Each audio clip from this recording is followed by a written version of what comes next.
قل کہہ دیجئے آرأیتم بلا دیکھو تو ما انزل اللہ جو نازل کیا ہے اللہ تعالیٰ نے لکم تمہارے لیے من رزقن رزق میں سے، کہو کہ بلا دیکھو تو اللہ نے تمہارے لیے رزق جو نازل فرمایا ہے، فجعلتم تو بنا لیا ہے تم نے منہ اس میں سے حرامن حرام وحلالا اور حلال، اور تم نے اس میں سے بعض چیزوں کو حرام بنا لیا اور بعض کو حلال۔ کل کہہ دیجئے اللہ کیا اللہ تعالیٰ نے آزینہ اجازت دی تھی لکم تمہیں، تو کیا یہ سب کرنے کی اللہ تعالیٰ نے تمہیں اجازت دی تھی؟ ام یا اللہ اللہ پر تفترون تم افطرا کرتے ہو، تم جھوٹ مانتے ہو یا اللہ پر جھوٹ مانتے ہو۔ مشرکوں نے بعض جانور ان کے محسوس نام رکھ کر اپنے لیے حرام قرار دے رکھے تھے، تو اس عمل کی اس آیت میں تردید ہو رہی ہے، جیسے کہ اور آیت میں ہے اللہ کی پیدا کی ہوئی کھیتیوں اور جانوروں میں یہ کچھ نہ کچھ حصہ تو اس کا کرتے ہیں۔ مسند احمد میں حضرت عوف بن مالک رضی اللہ تعالیٰ عنہ فرماتے ہیں کہ میں حضور صلی اللہ علیہ وآلہ وسلم کی خدمت میں حاضر ہوا، اس وقت میری حالت یہ تھی کہ میلا کچیلا جسم بال بکھرے ہوئے۔ آپ صلی اللہ علیہ وآلہ وسلم نے مجھ سے پوچھا تمہارے پاس کچھ مال بھی ہے؟ میں نے کہا جی ہاں۔ آپ صلی اللہ علیہ وآلہ وسلم نے فرمایا کہ کس قسم کا مال؟ میں نے کہا اونٹ، گورے، غلام، بکریاں وغیرہ۔ غرض ہر قسم کا مال ہے، تو آپ صلی اللہ علیہ وآلہ وسلم نے فرمایا جب اللہ نے تجھے سب کچھ دے رکھا ہے تو اس کا اثر بھی تیرے جسم پر ظاہر ہونا چاہیے۔ پھر آپ نے پوچھا کہ تیرے ہاں اونٹنیاں بچے بھی دیتی ہیں؟ میں نے کہا ہاں۔ فرمایا وہ تو بالکل ٹھیک ٹھاک ہوتے ہیں، پھر تو اپنے ہاتھ میں چھری لے کر کسی کا کان کاٹ کر اس کا نام بحیرہ رکھ لیتا ہے، کسی کی کھال کاٹ کر حرام نام رکھ لیتا ہے، پھر سے اپنے اوپر اور اپنے والوں پر حرام سمجھ لیتا ہے۔ میں نے کہا ہاں یہ بھی ٹھیک ہے۔ آپ صلی اللہ علیہ وآلہ وسلم نے فرمایا سن، اللہ نے تو تجھے جو مال دیا ہے وہ حلال ہے، اللہ تعالیٰ کا بازو تیرے بازو سے طاقتور ہے اور اللہ تعالیٰ کی چھڑی تیری چھڑی سے بہت زیادہ تیز ہے۔ اللہ تعالیٰ نے اس آیت میں ان لوگوں کے اس فعل کی مذمت فرمائی ہے جو اپنی طرف سے بغیر شرعی دلیل کے کسی حرام کو حلال یا کسی حلال کو حرام ٹھہرا لیتے ہیں۔ وما اور کیا ظن الذین گمان کرتے ہیں وہ لوگ جو یفترون جو باندھ لیتے ہیں اللہ تعالیٰ پر الکذب جھوٹ، تو جو لوگ اللہ تعالیٰ پر جھوٹ باندھتے ہیں وہ کیا خیال کرتے ہیں یوم القیامت قیامت کے دن کی نسبت سے، وہ قیامت کے دن کے بارے میں ان کا کیا خیال ہے۔ ان اللہ تو بے شک اللہ تعالیٰ لذو فضل البتہ بڑے فضل والا ہے، علی الناس لوگوں پر، ولیکن اور لیکن اکثرہم اکثر ان کے لا یشکرون شکر ادا نہیں کرتے۔ انہیں اللہ تعالیٰ نے قیامت کے عذاب سے دھمکایا ہے اور فرمایا کہ ان کا کیا خیال ہے، کیا یہ نہیں جانتے کہ یہ بے بس ہو کر قیامت کے دن ہمارے سامنے حاضر کیے جائیں گے؟ اللہ تعالیٰ تو لوگوں پر اپنا فضل و کرم ہی کرتا ہے، وہ دنیا میں سزا میں جلدی نہیں کرتا، اسی کا فضل ہے کہ اس نے دنیا میں بہت سی نفع کی چیزیں لوگوں کے لیے حلال کر دی ہیں، صرف انہی چیزوں کو حرام فرمایا ہے جو بندوں کو نقصان پہنچانے والی ہوں، دنیاوی طور پر یا اخروی طور پر، لیکن اکثر لوگ ناشکری کر کے اللہ تعالیٰ کی نعمتوں سے محروم ہو جاتے ہیں، اپنی جانوں کو خود تنگی میں ڈالتے ہیں۔ مشرک لوگ خود سے کوئی بات گھر کر اللہ کی طرف سے اس کو شریعت سمجھ بیٹھتے تھے، اہل کتاب نے بھی اپنی دین میں ایسی ہی بدعتیں ایجاد کر لی تھیں۔ تفسیر ابن ابی حاتم میں ہے قیامت کے دن اولیاء اللہ کی 3 قسمیں کر کے انہیں اللہ تعالیٰ کے سامنے لایا جائے گا۔ پہلی قسم والوں میں سے ایک سے سوال ہوگا کہ تم لوگوں نے یہ نیکیاں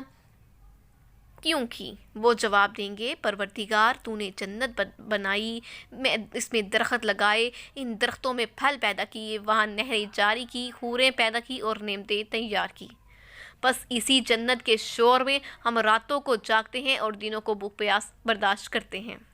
اللہ تعالیٰ فرمائے گا اچھا تو تمہارے اعمال جنت حاصل کرنے کے لیے تھے، میں تمہیں جنت میں جانے کی اجازت دیتا ہوں، اور میرا خاص فضل ہے کہ جہنم سے تجھے نجات دیتا ہوں، یہ بھی میرا فضل ہی ہے کہ میں تمہیں جنت میں پہنچاتا ہوں۔ بس یہ اور اس کے ساتھی سب جنت میں داخل ہوں گے۔ پھر دوسری قسم کے لوگوں میں سے ایک سے پوچھا جائے گا کہ تم نے یہ نیکیاں کیسے کی۔ وہ کہے گا پروردگار تو نے جہنم کو پیدا کیا اپنے دشمنوں اور نافرمانوں کے لیے، وہاں توق و زنجیر، حرارت، گرمی، گرم پانی، گرم ہوا کا عذاب رکھا، وہاں طرح طرح کے دکھ دینے والے عذاب تیار کیے، میں راتوں کو جاگتا رہا، دنوں کو پیاسا رہا، صرف اس جہنم سے ڈر کر۔ تو اللہ تعالیٰ فرمائے گا میں نے تجھے اس جہنم سے آزاد کیا اور تجھ پر میرا یہ خاص فضل ہے کہ تجھے میں اپنی جنت میں لے جاتا ہوں۔ پس یہ اور اس کے سب ساتھی جنت میں چلے جائیں گے۔ پھر تیسری قسم کے لوگوں میں سے ایک کو لایا جائے گا، اللہ تعالیٰ اس سے پوچھے گا کہ تم نے نیکیاں کیوں کی؟ وہ جواب دے گا صرف تیری محبت میں اور تیرے شوق میں، تیری عزت کی قسم میں راتوں کو عبادت میں جاگتا رہا اور دنوں کو روزے رکھ کر بھوک پیاس کرتا رہا، صرف تیرے شوق اور تیری محبت کے لیے تھا۔ اللہ تعالیٰ فرمائے گا تو نے یہ اعمال صرف میری محبت اور شوق میں کیے ہیں، لے اب میرا دیدار کر لے۔ اسی وقت اللہ تعالیٰ اس سے اور اس کے ساتھیوں کو اپنا دیدار کرائے گا، فرمائے گا دیکھ لے یہ میں ہوں۔ پھر فرمائے گا یہ میرا خاص فضل ہے کہ میں تجھے جہنم سے بچاتا ہوں اور جنت میں پہنچاتا ہوں۔ میرے فرشتے تیرے پاس پہنچتے رہیں گے اور میں خود بھی تجھ پر سلام کہا کروں گا، پس وہ اپنے ساتھیوں کے ساتھ جنت میں چلا جائے گا۔ وما اور جس تکون ہو فی شان حال میں، تو تم جس حال میں ہو، وما تتلو اور یا پڑھتے ہو، منہ اس میں سے، من قرآن میں سے یا قرآن مجید میں سے جو کچھ تم پڑھتے ہو، ولا تعملون اور جو تم عمل کرتے ہو، من اعمال کوئی عمل کرنا۔ تم جس حال میں ہوتے ہو، قرآن میں سے کچھ پڑھتے ہو یا تم لوگ کوئی اور کام کرتے ہو، الا مگر کننا ہوتے ہو علیکم تم شہودن سامنے، یا وہ جو کام ہے تمہارے سامنے ہوتا ہے، اس جب تفیضون تم مصروف ہوتے ہو فیہ اس میں، جب اس میں مصروف ہوتے ہو تو تمہارے سامنے ہوتے ہیں۔ وما اور نہیں یعزبو چھپاتا اور ربی کا آپ کا رب، من مثقال وزن ذرات ذرہ برابر بھی، اور تمہارے پروردگار سے ذرہ برابر بھی کوئی چیز پوشیدہ نہیں ہے، فی الارض زمین میں، ولا فی السماء اور نہ آسمان میں،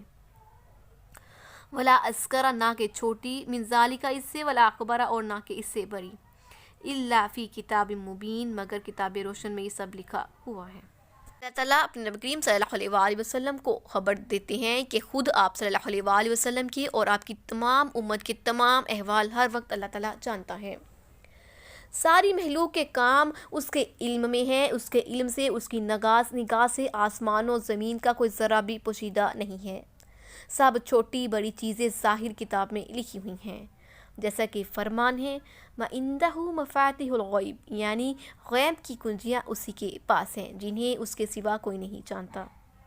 وہ خشکی تری کی ہر چیز کا علم رکھتا ہے، ہر پتے کے جھرنے کی اسے خبر ہے، زمین کی اندھیریوں میں جو دانہ ہو، جو تر و خشک چیز ہو، سب کتاب مبین میں موجود ہے۔ الغرض درختوں کا ہلنا، جمادات کا ادھر ادھر ہونا، جانداروں کا حرکت کرنا، کوئی چیز اس کے علم سے پوشیدہ نہیں ہے۔ فرمان ہے وما من دابۃ فی الارض ولا طیر یطیر بجناحیہ، ایک اور آیت میں ہے کہ زمین کے ہر جاندار کا روزی رسا اللہ تعالیٰ ہے، جبکہ درختوں، زروں، جانوروں، تمام خشک و تر چیزوں کے حال سے اللہ تعالیٰ واقف ہے۔ تو کیسے ممکن ہے کہ بندوں کے اعمال سے اللہ تعالیٰ بے خبر ہو جنہیں وہ اپنی عبادت کا حکم دیتا ہے؟ تو چنانچہ فرمان ہے اللہ تعالیٰ پر بھروسہ رکھو جو تیرے قیام کی حالت میں تجھے دیکھتا رہتا ہے اور سجدہ کرنے والوں میں تیرا آنا جانا بھی دیکھ رہا ہے۔ الا خبردار، انا بے شک، اولیاء اللہ اللہ تعالیٰ کے دوست، لا خوف نہ کوئی خوف ہوگا، علیہم ان پر، ولا ہم یحزنون اور نہ وہ غمگین ہوں گے۔ تو سن رکھو کہ جو اللہ کے دوست ہیں ان کو کوئی نہ خوف ہوگا اور نہ وہ غمگین ہوں گے۔ الذین آمنوا، وہ لوگ جو ایمان لائے، وکانوا اور وہ تھے، یتقون ڈرتے، جو لوگ ایمان لائے اور ڈرتے رہے۔ تو اولیاء اللہ وہ ہیں جن کے دلوں میں ایمان و یقین ہو، جن کا ظاہر تقویٰ اور پرہیزگاری میں ڈوبا ہو، ایسے لوگ نڈر اور بے خوف ہوتے ہیں۔ قیامت کے دن کی وحشت ان سے دور ہے، نہ وہ کبھی رنج و غم سے دوچار نہیں ہوں گے۔ دنیا میں جو چھوٹ جائے اس پر انہیں حسرت و افسوس نہیں ہوتا۔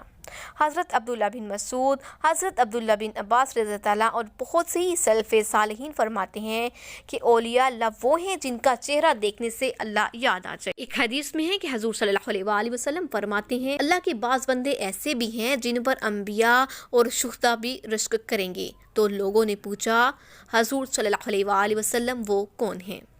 ہمیں بتائیے تاکہ ہم بھی ان سے الفت و محبت رکھیں۔ آپ صلی اللہ علیہ وآلہ وسلم نے فرمایا یہ لوگ ہیں صرف اللہ کی وجہ سے آپس میں محبت رکھتے ہیں، مالی فائدے کی وجہ سے نہیں، رشتہ داری اور نسب کی بنا پر بھی نہیں، صرف اللہ کے دین کی وجہ سے ان کے چہرے نورانی ہوں گے، یہ نور کے ممبروں پر ہوں گے، سب کو ڈر خوف ہوگا لیکن یہ لوگ بالکل بے خوف ہوں گے۔ لہم ان کے لیے البشرا خوشخبری ہے فی الحیات دنیا کی زندگی میں، و فی الآخرہ اور آخرت میں، ان کے لیے دنیا کی زندگی میں بھی خوشخبری ہے اور آخرت میں بھی۔ لا تبدیلا نہیں بدلنے والی لکلمات اللہ، اللہ تعالیٰ کی باتیں، ذالک یہی ہے، هو الفوز العظیم بڑی کامیابی، تو یہی بڑی کامیابی ہے۔ ولا يحزنک اور نہ غمگین ہو، قولہم ان کی باتوں سے، اور اے پیغمبر ان کی باتوں سے غمگین نہ ہو، ان العزت بے شک عزت للہ اللہ ہی کے لیے ہے، جمیع ساری کی ساری، هو السمیع العلیم اور وہ سننے والا اور جاننے والا ہے۔ اللہ تعالیٰ فرماتے ہیں ان مشرکوں کی باتوں کا غم نہ کریں، اللہ تعالیٰ سے ان پر مدد طلب کریں، اسی پر بھروسہ رکھیں، ساری عزتیں اسی کے ہاتھ میں ہیں، وہ اپنے رسول کو اور مومنوں کو عزت دے گا، وہ بندوں کی باتوں کو خوب سنتا ہے، وہ ان کی حالتوں سے پورا خبردار ہے۔ الا خبردار، انا بے شک للہ اللہ ہی کے لیے ہے، من فی السماوات و من فی الارض جو کچھ بھی آسمانوں اور زمین میں ہے سب اللہ ہی کا ہے، وما اور جو یتبع الذین پیروی کرتے ہیں ان لوگوں کی، یدعون جو کہ پکارتے ہیں، من دون اللہ اللہ تعالیٰ کے سوا، شرکاء شریک، اور یہ جو لوگ اللہ کے سوا اپنے بنائے ہوئے شریکوں کو پکارتے ہیں، یتبعون نہیں وہ پیروی کرتے، الا الظن مگر گمان کی، وَإِنْهُمْ اور نہیں وہ، الا مگر یخرصون قیاس ارائیوں سے کام لیتے، اور وہ صرف ظن کے پیچھے چلتے ہیں اور قیاس ارائیوں سے کام لیتے ہیں۔ زمین و آسمان کا وہی مالک ہے، اس کے سوا جن کو تم پوچھتے ہو ان میں سے کوئی کسی چیز کا بھی کچھ اختیار نہیں رکھتا، نہ کوئی نفع دے سکتا ہے اور کوئی نہ کسی کو نقصان پہنچا سکتا ہے، ان کی عبادت بے فائدہ ہے، یہ صرف قیاس ارائیوں سے کام لیتے ہیں۔ هو الذی وہی تو ہے، جعل لکم اللیل بنایا تمہارے لیے رات کو، لتسکنوا تاکہ تم سکون حاصل کرو، فیہ اس میں، والنہار اور دن کو، مبصرن دیکھنے والا یعنی کہ ظاہر اور روشن بنایا، اور دن کو تمہارے لیے روشن بنایا، مبصرہ جو ہے مبصرون سے ہے یعنی دیکھنے والا یا دیکھنا، اور یہاں پہ ہم بولیں گے کہ روشن بنایا، ٹھیک ہے۔ انا بے شک فی ذالک اس میں آیات البتہ آیتیں ہیں، نشانیاں ہیں، لقوم یسمعون اس قوم کے لیے جو کہ سنتے ہیں، تو اس میں اس قوم کے لیے نشانیاں ہیں جو کہ سنتے ہیں۔ اللہ فرماتے ہیں اللہ تعالیٰ نے کام کاج کرنے کے لیے دن کو بنایا اور سکون حاصل کرنے کے لیے اللہ تعالیٰ نے رات بنائی، دن کو اس نے روشن اور اجالے والا بنا دیا تاکہ تم اس میں کام کاج کر سکو اور تجارت اور کاروبار کرو۔ ان دلیلوں میں بہت کچھ عبرت ہے، لیکن اسے فائدہ وہی اٹھاتے ہیں جو ان آیتوں کو دیکھ کر اللہ تعالیٰ کا تصور باندھتے ہیں، اس خالق و مالک کی قدر و عزت کرتے ہیں۔